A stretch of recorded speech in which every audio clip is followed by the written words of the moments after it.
Hey Legionnaires, and welcome back to Comic Breakdown. And if you're new to the channel, be sure to hit that sub button and hit that notification bell and become part of the Legion of Breakdown. Now with this video, we're going to be diving into the last of the King in Black that was released this week. And it's going to be King in Black Savage Avengers issue number 18. Now in the last issue, in the midst of the Null invasion, Conan was arrested and he was sent to Riker's Island. He escaped with the help of his cellmate, Deadpool and Nightflyer. And Nightflyer promised Conan and Deadpool both a hideout and a new score, and en route to the hideout, the three battle symbiote dragons. And the symbiote buried deep within Conan was awakened and promised him power to finally defeat the evil sorcerer Goth. And with that being said, let's dive into this issue. Alright, so this one picks us up with Conan wielding the symbiotic sword of Conan, and it's letting him know that he's not what he once was. Open his mind and he will show him. He fell to this planet a millennia ago, and before he could join with a suitable host, he was captured and traded and then sold and finally stolen. A merchant used him to attract the eyes of weary shoppers. And this is when somebody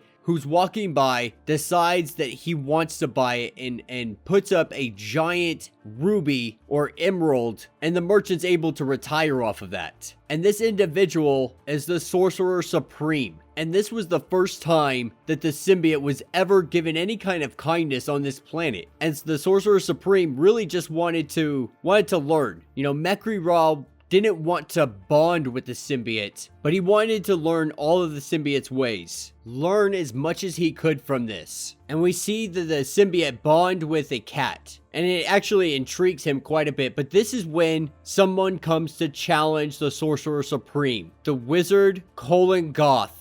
And he found the symbiote, and in him something new to torture. He tried to consume his power like he had devoured the prior Sorcerer Supreme, and the suffering was only just beginning. He was tortured and driven to the brink of madness for over thousands of years until Conan had freed it in the city of Sickles. And now he begs Conan to help him. They can help each other. Once he has his revenge, he is done. And so Conan agrees and comes out of this symbiote little hive cocoon thing he's in, wielding the symbiote sword. And he warns the other symbiote dragons nearby that his beef isn't with them, but if they wish to clash swords, he will gladly oblige them. And this is when the symbiote dragons literally just fly off. And Deadpool's just like, that's an interesting trick. But they don't get much time to stop, because then they get a bunch of people shooting at them. And Conan throws Deadpool over his shoulder and they ride off,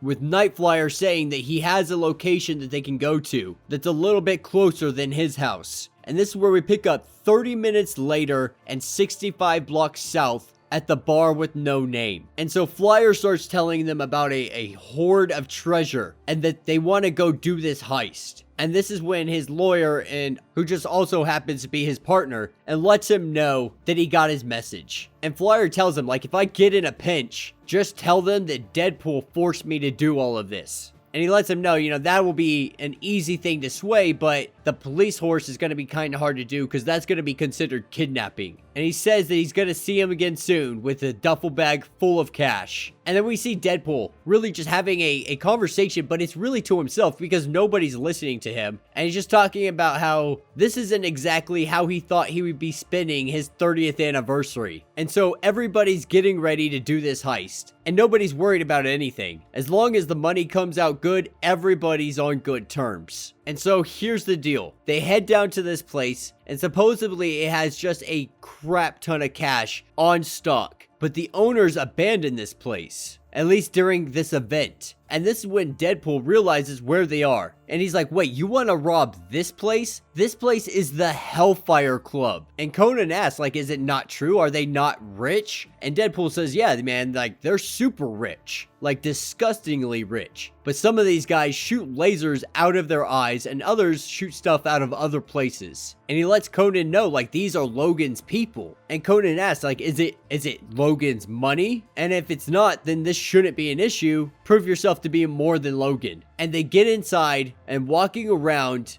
Conan asks the question, if it's such low-hanging fruit, why do you guys need me to come along? And this is when Flyer lets him know, well, first of all, there's a lot to carry, and second, you did break me out of Riker's, so I kind of feel like I owe you, and if this goes well, maybe we could do some other heists together. And this is when they walk into a room with literal duffel bags full of money, and Deadpool's just like, man, you can smell the cash. Like, how does Krakoa just not have banks? And the thing is, they do have banks. This is literally just their chump change, if you will. And Flyer says the best part is, they're not going to miss any of this money. And this is when Conan turns around to see Iceman, Callisto, and Bishop. And Callisto, at first, she's just like, are we at the right place? And Iceman's like, yeah, we're at the right place, but they are at the wrong place. And Bishop tells Deadpool, like, you should know better than to break in here. And Callisto tells him to take his hand off his sword, and he still pulls it out,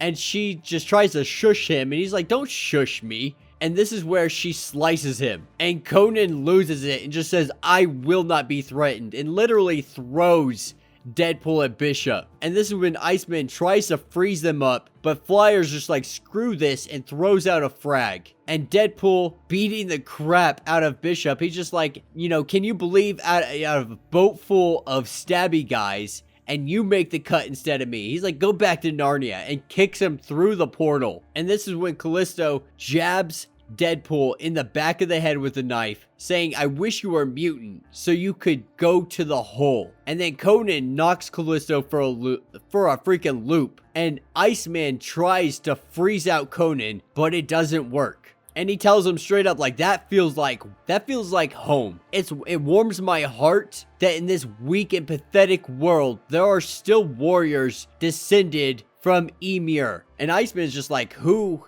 is that? As Conan comes down with his symbiote hammer and says, tell the Frost King I'll see him in hell. And that will be where this issue ends. So let me know what you guys think down in the comments. Personally, I thought this one was actually a lot of fun. I'm enjoying this Savage Avengers with Deadpool and Nightflyer. It's actually a lot of fun to see Conan and Deadpool together. I really enjoy the team up. Because Conan, at the end of the day, he's barbaric, and Deadpool, at the end of the day, just doesn't care. He'll just do whatever. And so these two together are really like an unstoppable force. Especially now that he has his symbiote hammer. Like, these two are gonna be just a rampage. But yeah, let me know what you guys think down in the comments. If you haven't yet, check out Comic Breakdown and More podcast. Available on iTunes, Spotify, or wherever you get your podcasts.